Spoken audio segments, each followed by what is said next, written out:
استقبل رئيس الحكومة عبد الإله بن كيران اليوم الاثنين بالرباط القس الأمريكي جيسي جاكسون، أحد الوجوه البارزة في الدفاع عن الحقوق المدنية للأمريكيين من أصل إفريقي.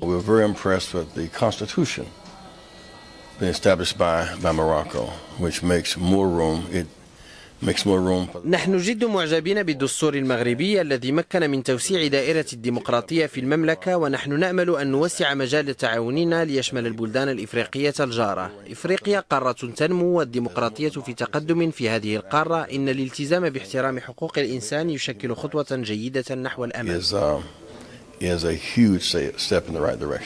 كل الكلام توجه شنو يمكن التعاون اللي كان بين الولايات المتحدة والمغرب، شنو هي الآفاق اللي يمكن يمشي لها والأشكال اللي يمكن ياخذها باش يكون يعني أكثر، وخصوصا أنهم هما بطبيعة الحال دولة متقدمة والمساعدة ديالهم في واحد العدد ديال المجالات، ربما في الطرق والأساليب ديال العمل أكثر من المساعدات المادية اللي على كل حال حتى هي عندهم واحد النصيب فيها، يعني تكون شيء إيجابي بالنسبة للمغرب.